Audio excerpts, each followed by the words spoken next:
আজকে চিংড়ি মাছের মালাইকারি করব। চিংড়ি মাছটা ছাড়িয়ে নুন হলুদ মাখিয়ে জল ঝরিয়ে নিয়েছি, ঠিক আছে। এবার মশলাগুলো আমি করে নেব। একটা নারকেল, গোটা নারকেলের হাফ মালা নারকেল কুড়ে নিয়েছি, এটাকে আমি দুধ বার করব, ঠিক আছে। এবার নিয়েছি টমেটো, কাঁচা লঙ্কা, কাজু বাদাম কয়েকটা, পেঁয়াজ, একটু রসুন, একটু আদা। এগুলোকে আমি সব একসাথে মিক্সিতে বেটে নেব, একই সাথে, আলাদা আলাদা নয়, সব একসাথে বাটবো। তার সাথে একটু দেবো টক দই, ঠিক আছে, সামান্য একটু দেবো। এগুলোকে আমি এখন একসাথে সব বেটে নেব।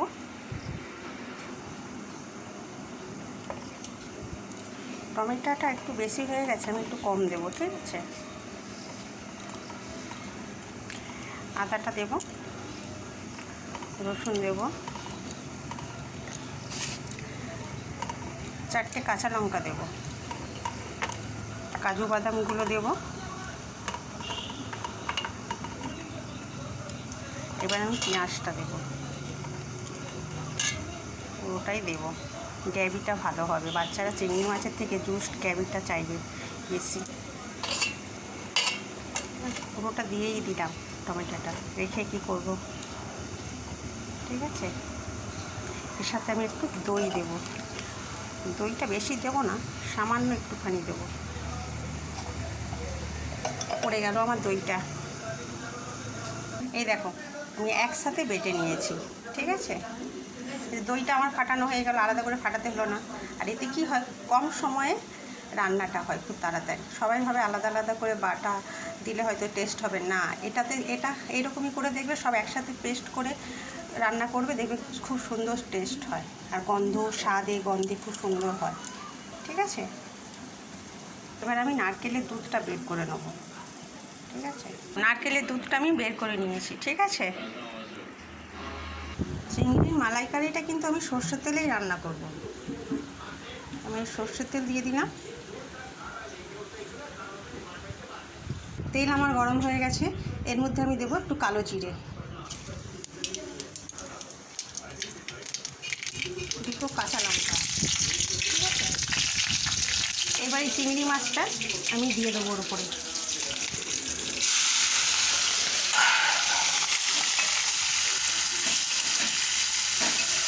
আমি কিন্তু চিংড়ি মাছটা আলাদা করে ভেজে তুলে রাখবো না, আমি এটা একই সাথে বানাবো। খুব কম সময়ে খুব টেস্টি সুস্বাদু, ঠিক আছে। 2-3 বার নাড়াচাড়া করবো। হালকা ভাজা হয়ে গেলে আমি মশলাটা দেবো। দেখো চিংড়ি মাছে জল বেরোচ্ছে, জল ভরিয়ে রেখেছি, চোখে দেখো, তেলে দেওয়ার সাথে সাথেই চিংড়ি দেবো। কিন্তু চিংড়ি মাছটা দেওয়া হচ্ছে, ফিশারি চিংড়ি। জলটা একটু শুকনো হলেই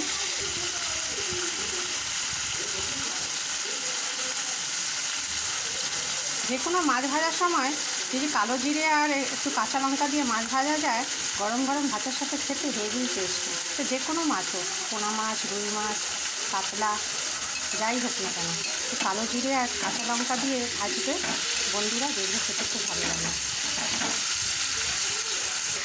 এবার আমি এই যে বেটে রাখা মশলাটা এটা দেবো।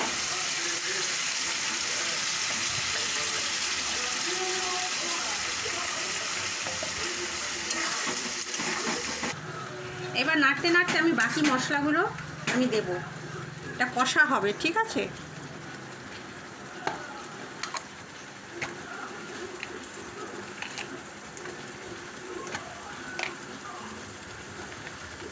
লঙ্কা দেওয়া আছে, তবুও আমি ঝাল অনুযায়ী তোমরা লঙ্কা দেবে। তুমি 1 চামচ গুঁড়ো লঙ্কা দিলাম।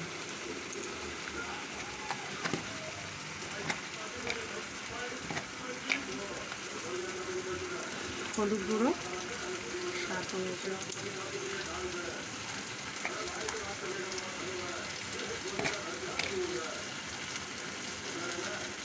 ধনে গুঁড়ো 1 চামচ, জিরে গুঁড়ো 1 চামচ, লবণ স্বাদ অনুযায়ী, আর বাঙালিতে একটু চিনি না হলে হয় না, তাই একটু আমি চিনি দেবো।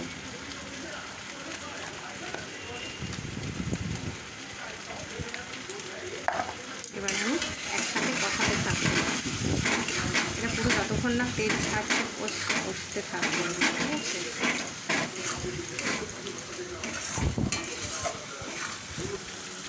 আস্তে আস্তে নাড়তে থাকবে, মশলাটা শুকিয়ে আসবে, মিক্সি ধোয়া জলটা তুমি দিয়ে দেবে, এর মধ্যে দিয়ে করতে থাকবে, কষাও হবে, চিংড়ি মাছটা সেদ্ধও হয়ে যাবে, ঠিক আছে।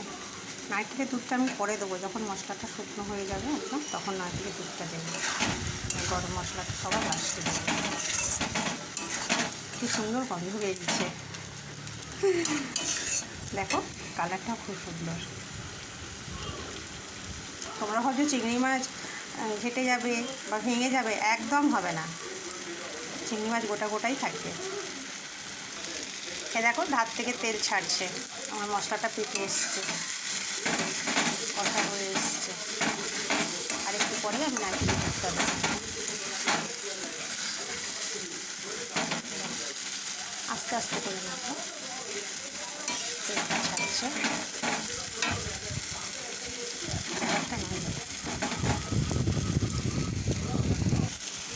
আমার মশলা কষা হয়ে গেছে, এবার কিন্তু আমি নারকেলের দুধটা দেবো।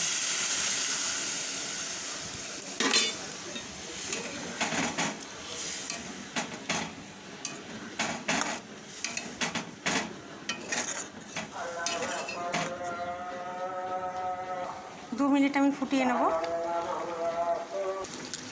আমার কিন্তু 2 মিনিট হয়ে গেছে। এবার আমি ভাজা গরম মশলা দিয়ে দেবো 1 চামচ, ঠিক আছে। আর নামানোর আগে একটু কাঁচা সর্ষের তেল, চিংড়ির মালাইকারিতে একটু খাঁটি একটু সর্ষের তেল।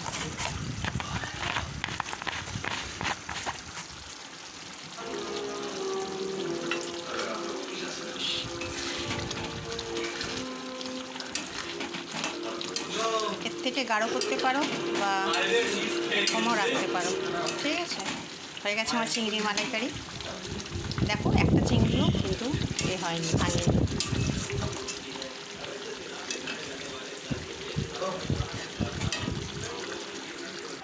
এই দেখো কত সুন্দর হয়েছে চিংড়ির মালাইকারি, এটা দিয়েই গরম গরম ভাত খাওয়া হয়ে যাবে, তাই না।